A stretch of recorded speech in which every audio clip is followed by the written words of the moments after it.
두 주 전에 제가 노회 사회봉사부 임원을 맡고 있어서 사회봉사부 임원 모임이 있었습니다. 여기 가까이에 있는 우리 시찰에 있는 뿌리 깊은 교회 카페에 가서 이제 모임을 하게 되었는데, 그때 마침 바로 옆 좌석에 남자분 두 분과 여자분 한 분이 앉아서 커피를 마시고 계셨습니다. 그러면서 우연치 않게 그분들이 하시는 그 대화를 엿듣게 되었는데요. 엿들으려고 엿들은 것이 아니라 이제 말씀드리는 그 부분에 대해서 관계가 있었기 때문에 제가 엿듣게 되었습니다. 아마 그분들이 제가 볼 때는 동청주 세무서의 직원들이신 것 같았어요. 그 세무에 관해서 쭉 이야기를 하시다가 어떤 분이 교회 세금에 대해서 이야기를 하시더라고요.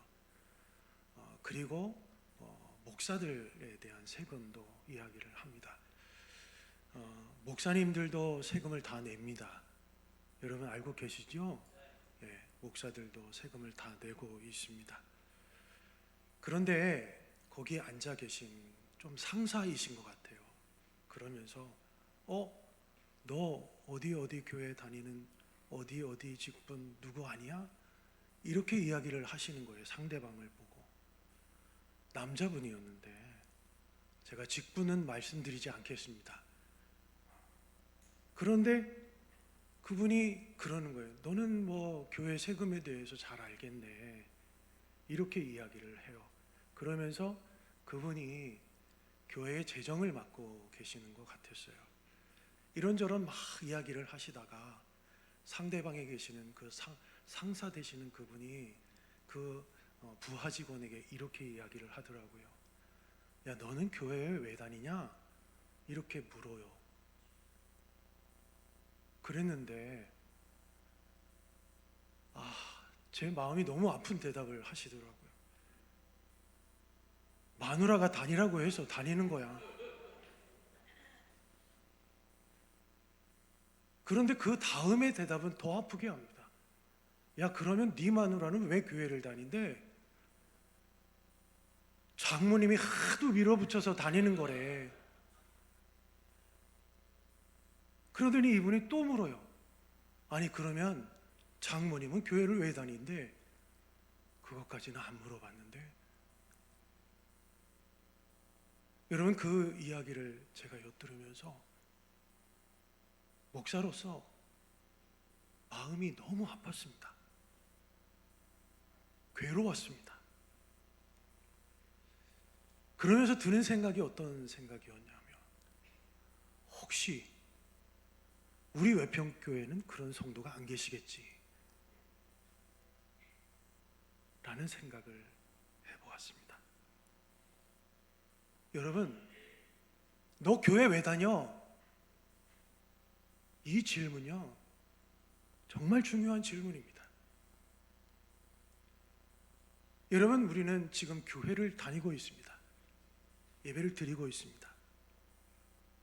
어떤 분은 아마도 뱃속에서 태어나니까 신앙을 가지고 있는 분도 계시고, 그래서 늘상 어려서부터 부모의 손을 잡고 교회에 나오시는 분도 계실 것이고, 어떤 분은 청년 때, 학생 때 예수를 믿고 구원받고 교회를 다니는 분도 계실 것이고, 어떤 분은 고난으로 말미암아 그 고난으로 인해서 내가 하나님을 깨닫고 하나님 앞에 나오는 그런 분들도 계실 것입니다. 그런데 여러분, 그런 분들 외에 이곳에 앉아 계신 모든 분들에게 당신 왜 교회를 다녀? 왜 예수를 믿어? 라고 갑자기 물어보면, 왜 내가 예수를 믿지? 내가 왜 교회를 다니지? 언뜻 대답하는 것이 쉽지 않다라는 것입니다. 여러분, 스크린에 세 가지의 질문이 나옵니다. 여러분, 이 질문에 대해서 어떻게 생각하십니까? 하나님이 정말 계시다라는 근거가 있냐? 교회에 다니면 실제 우리의 삶에 무슨 차이가 있느냐? 내가 정직하게 착하게 살면 되지, 내가 굳이 교회를 다녀야 되고 하나님을 믿어야 되느냐? 라는 질문. 여러분 어떻습니까? 어떻게 보면 이 질문이 정말 무례하다라고 여러분들이 생각할 수 있지만, 여러분, 이 질문은 정말 교회에서 우리 신앙인들이 아주 진지하게 대답해야 될 영적인 질문이라는 것입니다. 그래서 오늘은 여러분, 단순하게 하나님을 무조건 믿으십시오 라고 말씀을 드리는 것이 아니라, 우리가 살아가는 모습을 하나씩 살펴보면서 그 모습 속에서 우리가 왜 하나님을 믿어야 되고 교회를 다녀야 되는지를, 그 이유를 함께 살펴보려고 합니다. 여러분, 왜 사람에게 믿음이 필요할까요? 왜 하나님을 믿어야 되는지, 오늘 시간과 우리가 2주간에 걸쳐서 내가 왜 하나님을 믿어야 되고 교회에 다녀야 되는지를 함께 말씀을 나누어 보려고 합니다.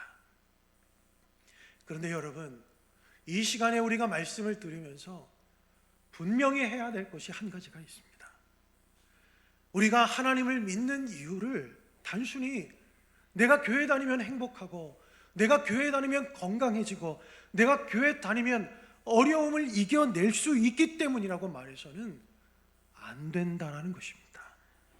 여러분, 우리가 하나님을 잘 믿어도, 정말 믿음으로 살아도 병에 걸릴 수 있고, 사업이 안 될 수 있고, 자녀들이 내 뜻대로 되지 않을 수도 있습니다. 때로는 밤마다 눈물을 흘릴 수도 있습니다. 여러분, 내가 믿음이 좋다고 해서 인생의 모든 일이 내가 원하는 대로 다 풀리는 것은 결코 아닙니다. 여러분, 그렇다면 우리에게 믿음을 주시는 그 이유가 무엇일까요? 여러분, 믿음은 문제가 없는 인생을 만들어주는 것이 아니라 문제를 바라보는 눈을 바꾸어 주는 것이 믿음인 줄 믿습니다. 여러분, 우리가 같은 어려움을 만나도 나는 이제 모두 끝났다라고 생각하지 않고, 내가 지금 어려움과 시련과 고난 가운데 있지만, 내가 여러 가지 염려 가운데 있지만, 내가 여러 상황 가운데 흔들리는 그런 상황 가운데 있지만, 그럼에도 하나님은 지금 나와 함께 하심으로 내가 다시 일어설 수 있다라고 갖는 것이 바로, 소망을 갖게 하는 것이 바로 믿음이라는 것입니다. 또한 내가 정말 내 어려움 때문에, 내 고난 때문에 감당하기 어려움을 만났을 때, 우리 외평교회 성도들과 함께 기도할 수 있고, 믿음의 공동체 안에서 내 어려움과 고난을 누군가와 함께 나눌 수 있는 것, 손을 잡을 수 있는 것, 여러분, 그런 것들이 나의 삶의 형편이 달라지지 않아도 나는 여전히 하나님께 사랑받는 존재이고, 내 삶에는 하나님께서 주신 의미가 있다라는 사실을 붙드는 것, 그것이 바로 믿음인 줄 믿습니다. 그래서 우리가 우리의 삶을 살펴보면서 주목하려고 하는 것도 바로 이것입니다. 여러분, 우리가 하나님을 믿는다고 해서 인생의 문제가 다 사라지는 것은 아니지만, 믿음은 사람이 고난을 견디고 절망 속에서 소망을 찾고 외로움 속에서 함께할 사람을 만나게 하시고 다시 살아갈 이유를 발견하는데 실제적인 힘이 된다라는 사실입니다. 그런데 여러분, 더 흥미로운 것은요, 왜 우리가 하나님을 믿어야 되는지에 대한 연구가 나오기 훨씬 전부터 성경을 통해서 우리 인간에게 왜 신앙이 필요한지를 말씀하고 있다는 사실입니다. 여러분, 성경은 우리에게 성공을 말하지 않습니다. 성경은 우리에게 물질이 많이 취해라는 것에 대해서 말씀하지 않습니다. 여러분, 성경은 사람에게 성공과 돈을 필요로 하는 것이 아니라 삶의 의미가 필요하다라는 것을 성경을 통해서 우리에게 가르쳐주고 있다는 사실입니다. 그리고 또한 혼자 살아가는 것이 아니라 서로 사랑하며 함께 살아가는 것을 성경을 통해서 우리에게 가르쳐주고 있습니다. 또한 우리가 고난을 만났을 때 절망하지 않고 소망을 가지고 살아가는 것에 대해서 가르쳐주는 것이 바로 성경 말씀입니다. 그리고 나 자신만을 위해서 살아가는 것이 아니라 사랑하는 사람과 이웃과 함께 어떻게 살아가는 것인지를 성경을 통해서 우리에게 가르쳐주고 있습니다. 그래서 오늘 우리는 어떤 결과를 가지고 과학적으로 하나님을 증명하는 것이 아니라 오히려 사람들이 실제로 살아가는 그 모습을 우리가 함께 들여다보면서 성경이 오래전부터 말씀해온 믿음과 소망과 사랑의 삶이 오늘 우리가 살아가는 우리에게 얼마나 중요한지를 깨닫고 우리가 왜 믿음이 필요한지를 함께 이 시간 나누면서 은혜 받기를 원합니다. 그렇다면 여러분에게 이런 질문을 다시 한번 드려보고 싶습니다. 왜 우리는 하나님을 믿어야 할까요? 하나님을 믿는 믿음은 실제 우리의 삶에 어떤 차이를 만들어내고 있습니까? 오늘 본문 예수님께서 요한복음 10장 10절 마지막 부분에 보면 이렇게 말합니다. 내가 온 것은 양으로 생명을 얻게 하고 더 풍성히 얻게 하려 하는 것이라. 아멘. 예수님께서 풍성한 생명을 말씀하고 있습니다. 예수님께서 말씀하신 이 풍성한 생명은 단순하게 우리 사람들이 오래 사는 것, 그리고 많은 것을 소유하는 것, 이런 삶을 우리에게 가르쳐 주는 것이 아닙니다. 또한 단순하게 내가 죽은 후에 천국에 가게 된다, 이런 것을 우리에게 가르쳐 주는 것이 아닙니다. 예수님께서 오늘 본문을 통해서 말씀하시는 풍성한 생명은 바로 오늘 내가 누구인지, 무엇을 위해서 내가 살아야 하는지를 깨닫고 어려움 속에서도 소망을 잃지 않으며 살아가는 것이 무엇인지를 오늘 이 말씀을 통해서 우리에게 가르쳐주고 있는 것입니다. 여러분, 실제 사람들의 삶의 양태를 살펴보면 한 가지 중요한 사실을 우리가 알 수 있습니다. 사람이 먹고 사는 것, 그리고 입는 것, 그리고 어느 정도 생활이 안정이 되고 풍성한 그런 삶을 살게 되면요, 여러분, 아무리 많은 것을 가지고 살아가고 있고 누리고 있음에도 불구하고 나는 왜 사는가? 내 인생에는 어떤 의미가 있는가? 나는 무엇을 위해서 살아가야 되는가?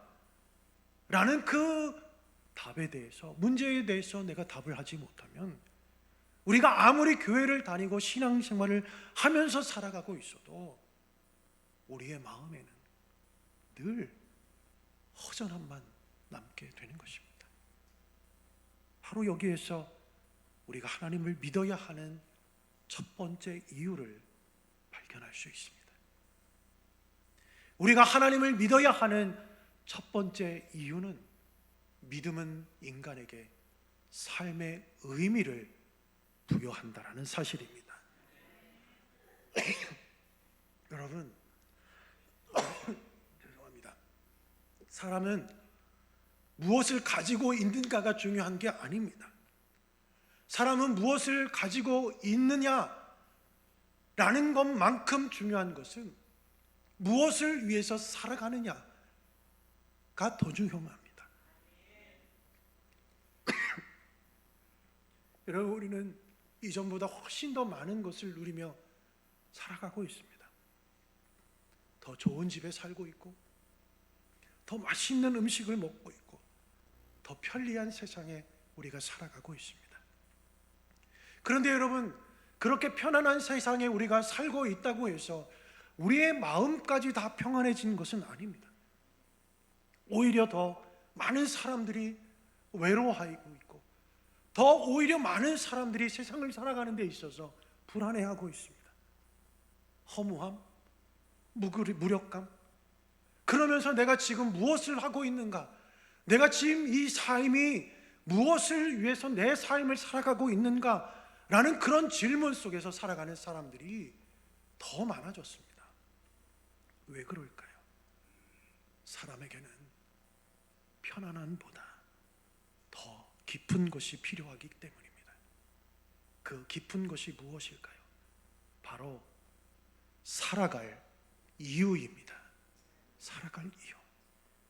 여러분, 성경은 그래서 이전부터 우리에게 이 살아갈 이유에 대해서 말씀을 하고 있습니다. 전도서 말씀해 보면 헛되고 헛되면 헛되고 헛되니 모든 것이 헛되도다. 여러분 다 아시는 말씀 아닙니까? 여러분, 이 말씀은 가난하고 실패한 사람이 고백한 그런 고백이 아니에요. 이 말씀은 정말 풍성한 시대를 누렸던 솔로몬이 지은 시였습니다. 권력도 누리고 물질도 누리고 거기에다 지혜도 있었고, 정말 당대의 사람들이 부러워할 만한 그런 성공을 가지고 있었던 사람이, 그렇게 누렸던 왕이 고백했던 그런 고백이었습니다. 그런데 이 모든 것을 누려본 그 왕이 마지막에 발견한 것이 무엇입니까? 이것만으로는 내 인생을 채울 수 없다라는 것이었습니다. 여러분, 돈이 필요 없다 이런 말씀을 드리려는 것이 아닙니다. 성공이 나쁘다 이런 말씀을 제가 드리려는 것도 아니고요.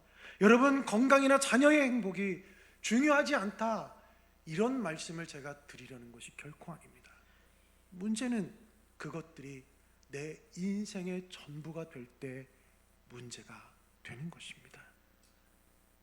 여러분 어떻습니까? 돈을 내 인생의 목적으로 삼고 내 인생의 이유로 삼았는데 그 돈이 사라지게 되면 삶의 이유도 함께 무너지게 됩니다. 내 건강을 나의 삶의 전부로 여겼는데 내가 병이 들면 내 삶 전체가 다 무너지게 되는 것입니다. 내가 자녀들만 바라보고 지금 살아가고 있고 살고 있는데 자녀들이 내 기대대로 되지 않으면 인생 전체가 실패한 것처럼 느껴지게 되는 것이죠. 그래서 사람에게는 환경이 바뀌어도 사라지지 않는 삶의 이유가 필요한 것입니다. 바로 여기에 믿음이 우리에게 대답을 합니다. 성경 창세기 1장 27절 우리 같이 읽어보겠습니다.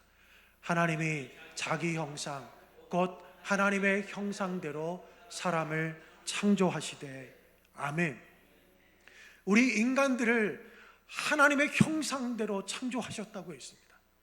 여러분 모두 한 분 한 분이 하나님의 형상대로 지음받은 존재인 줄 믿습니다. 그러므로 우리의 존재에 아주 중요한 의미를 우리에게 부여해주고 있다는 사실입니다. 나는 이 세상에 우연히 던져진 존재가 아니라 하나님께서 내 삶의 목적을 주셨다. 나는 가치 있는 목적을 가지고 이 세상에 하나님께서 보내신, 그래서 나를 지으시고 나를 세상에 보내셔서 가치 있는 삶으로 살아가도록 하셨다. 그것이 바로 하나님의 형상으로 지음받은 존재라는 사실입니다. 하나님이 나를 지으셨고 하나님의 형상을 지닌 존재이기 때문에 나는 소중한 존재인 것입니다. 여러분, 이 고백을 가지고 믿음으로 사는 사람에게는 나이가 들어도 나의 존재 가치는 항상 하나님으로 인해서 감사하는 삶이 되게 되는 것입니다. 내가 지금 병들었다고 해서 인생의 의미가 사라지는 것 또한 아니라는 것입니다. 내가 은퇴했다고 해서 사명이 끝나는 것도 아닙니다. 내가 가진 것이 줄었다고 해서 존재의 가치까지도 줄어드는 것이 아닙니다. 내가 할 수 있는 일이 달라질 수 있습니다. 그러나 하나님 앞에서 내가 누구인지는 달라지지 않기 때문입니다. 이것이 믿음이 우리에게 주는 가장 큰 힘 가운데 하나인 줄 믿습니다. 사랑하는 성도 여러분, 이것이 우리가 하나님을 믿어야 하는 첫 번째 이유입니다. 내가 가진 것을 잃어버려도 잃어버리지 않는 것, 나이가 들어도 사라지지 않는 것, 세상에서 내 이름을 알아주는 사람이 없어도 변하지 않는 것, 그것이 하나님 안에서 발견되는 나의 존재 가치와 나의 삶인 줄 믿습니다. 두 번째, 우리가 하나님을 믿어야 하는 두 번째 이유는, 믿음은 절망 속에서도 다시 일어서게 합니다. 우리 같이 한번 읽어보겠습니다. 시작.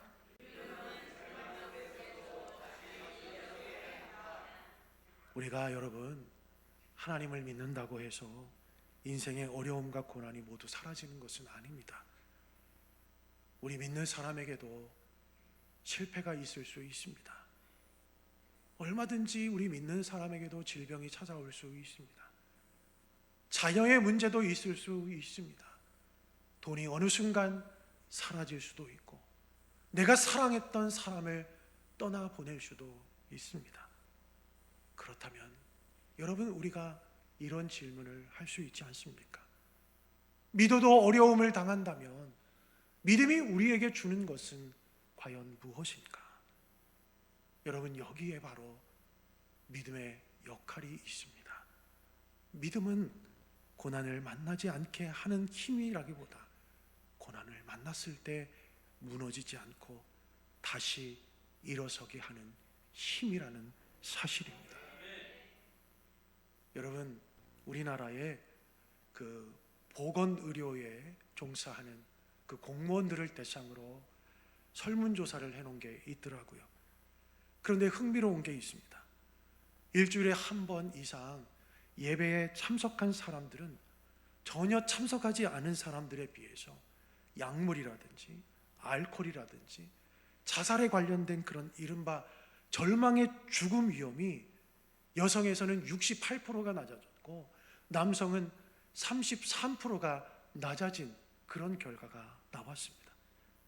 여러분, 연구자들은 그 이유 가운데 하나가 신앙의 공동체 안에서 얻은 사람들과의 연결성, 그리고 아무래도 믿는 사람들이다 보니까 건강한 어떤 식습관, 그리고 삶의 의미와 목적, 희망을 제시하기 때문에 건강한 삶을 살아가게 된다는 것입니다. 물론 이것을 교회에서 단순하게 교회에 나오면 무조건 건강해지고 무조건 모든 문제들이 다 해결된다, 여러분 그렇게 받아들여서는 안 됩니다. 예배 참석 하나만으로 모든 결과를 다 설명할 수는 없습니다. 그러나 여기서 우리가 중요하게 생각해 볼 것이 하나 있는데요, 왜 믿음은 절망 가운데 있는 사람에게 다시 일어설 수 있는 힘을 줄까라는 질문입니다. 여러분, 믿음에는 세상이 줄 수 없는 한 가지 대답을 줍니다. 그 대답이 뭐냐? 바로 이것이 끝이 아니다 라는 답입니다. 믿음은 여러분 현실을 외면하면서 나는 괜찮다 자기 자신을 속이는 게 아닙니다. 여러분, 아프면 아프다고 말하고 힘들면 힘들다고 눈물을 흘리는 거 없습니다. 그러나 그 눈물을 흘리면서도 하나님께서 아직도 나를 붙들고 계신다라는 사실을 믿는 것, 그것이 바로 믿음입니다. 다윗이 시편 23편에 이런 고백을 했습니다. 내가 사망의 음침한 골짜기를 다닐지라도 해를 두려워하지 않는 것은 주께서 나와 함께 하심이라. 여러분, 여기서 중요한 게 있습니다. 하나님께서 사망의 음침한 골짜기를 내가 없애주겠다라고 그렇게 말씀하지 않으셨습니다. 다윗은 내가 사망의 음침한 골짜기를 다닐지라도 믿음이 없는 그런 골짜기를 내가 지금 가고 있음에도 불구하고 그러나 결정적인 차이가 있죠. 혼자 걷지 않는다라는 것입니다. 주께서 나와 함께 하신다. 여러분, 이 고백이 바로 우리에게 믿음을 주는 이유라는 것입니다. 사랑하는 성도 여러분, 믿음이 없는 사람에게 고난은 때로 물음표로 끝날 수 있습니다. 왜 나에게 이런 일이 자꾸 일어나는 것일까? 이제 내 인생은 끝난 것이 아닌가? 앞으로 무슨 희망이 있는 것일까? 그러나 믿음은 그 물음 뒤에 하나님의 약속을 붙잡는 것입니다. 그것이 바로 믿음인 줄 믿습니다. 우리는 흔히 믿음이 좋으면 고난을 잘 견디고 눈물도 참아낼 수 있고 눈물 흘리는 것을 내가 꼭 참을 수 있을 것이다 라고 생각할 수 있습니다. 그러나 그렇지 않습니다. 여러분, 성경에 나오는 믿음의 사람들을 보십시오. 그 모든 사람들 다 울었습니다. 다윗도 그렇고 욥도 그렇고 예레미야도 그렇고 바울도 수많은 고난 앞에서 하나님 앞에서 눈물을 지으며 호소하며 기도하며 하나님 앞에 통곡하며 울었습니다. 심지어 예수님께서도 나사로의 무덤 앞에서 울지 않으셨습니까? 그러므로 눈물을 흘리는 것은 믿음 없는 것이 아닙니다. 믿음은 울지 않는 것이 아니라 울면서도 하나님을 놓지 않는 것입니다. 여러분, 바울이 로마서 5장 3절과 4절에 이렇게 말합니다. 환난은 인내를, 인내는 연단을, 연단은 소망을 이루는 줄 알미로다. 그런데 여러분, 한번 참 이상한 말씀 같지 않습니까? 우리는 보통 이렇게 생각을 해요. 아니, 환난이 없어야 소망을 갖지 않습니까? 이렇게 생각할 수 있습니다. 그러나 바울은 지금 반대로 말하고 있습니다. 환난이 지나면서 소망이 만들어진다 라는 것을 말씀하고 있습니다. 왜 그렇습니까? 고난을 지나면서 소망을 발견하기 때문입니다. 내가 여기까지 온 거 내 힘으로 온 것이 아니구나. 하나님의 은혜로 내가 여기까지 온 것이구나. 모든 것이 다 끝난 줄 알았는데 하나님께서 나의 길을 열어주셨고 하나님이 나의 길과 함께 하시는구나. 그때 눈물을 흘렸던 것이 나를 더 깊은 사람으로 만들었구나. 그러므로 여러분, 믿음은 우리에게 고난 없는 인생을 약속하는 것이 아니라 고난보다 크신 하나님을 바라보는 것입니다. 그리고 하나님께서 오늘도 절망 가운데 있는 우리에게 말씀하십니다. 지금 내가 지니고 있는, 지금 네가 어려움 가운데 있는 이 순간이 내 인생의 마지막 장면이 아니다. 내가 아직 너와 함께 하고 있다. 이것이 절망 가운데에서도 우리가 다시 일어설 수 있는 이유이고 하나님을 믿는 사람이 끝까지 붙들 수 있는 소망의 힘인 줄 믿습니다. 이제 말씀을 맺겠습니다.